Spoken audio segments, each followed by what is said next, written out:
सगळ्या लोकांना आम्ही बरोबर घेतलं याच्यामध्ये।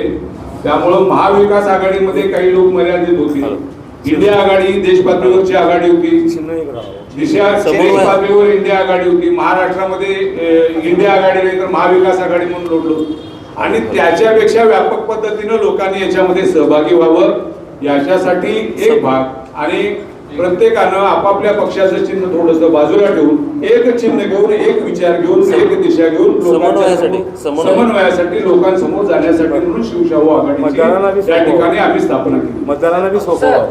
सर एक प्रश्न होता, आता जे पूर्वीचे काँग्रेसमधले होते ते बीजेपी मध्ये गेलेले आहेत, कदाचित तुम्ही त्यांना जर ते रिटर्न आले तर त्यांना तिकीट देणार का तुमच्या निष्ठावंत कार्यकर्त्यांना तुम्ही तिकीट देणार?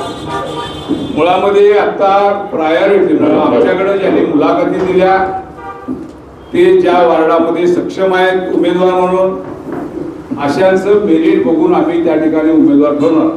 काही निर्णय हे आपण म्हणतात तसं ऐनवेळी घ्यावे लागतात, सगळेच पक्ष ते घेत असतात, परंतु जाणीवपूर्वक या पक्षाला फोडायचं आणि ह्यातल्या या माणसाला गळाला लावायचं अशी आमची काही भूमिका त्याच्यामध्ये नाही। काल जे राज्यात आदरणीय प्रज्ञाताई सातवांच्या बाबतीत घडलं तशा पद्धतीनं इथं जर कोण तसे प्रयत्न करत असेल तर आम्ही दुसऱ्याचा माणूस त्याच्या घराकडे जाऊन त्याला भेटून 10 वेळा भेटून गोबेल्स नीतीचा पायंडा पाडून या ठिकाणी सारखं त्याच्यावर बिंबून तो जाणार नसला तरी त्याची जायची मानसिकता तयार करणं हे आमचं काम नव्हे, हे आम्ही करणार नाही।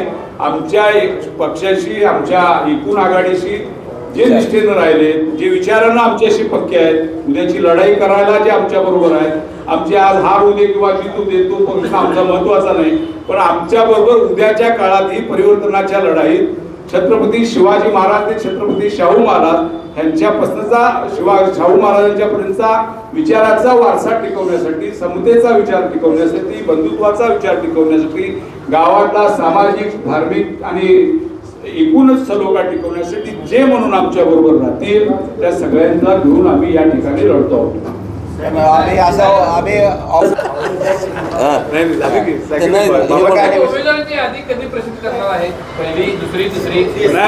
मुलाखती काल झाल्या, आता एक एक टप्पा पुढं जसं जात जाऊ तसं तुम्हाला आम्ही प्रक्रिया नवीन जरा दुसरं काय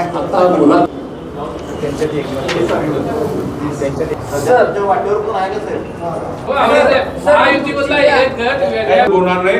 सर तुमची जी आघाडी आहे ना आता ही आघाडी केला, ही आघाडी येत्या काळामध्ये किती मतांचं लीड घेऊ शकते, म्हणजे किती उमेदवार? आता मला वाटतं की आता हा सगळे निवडून येणार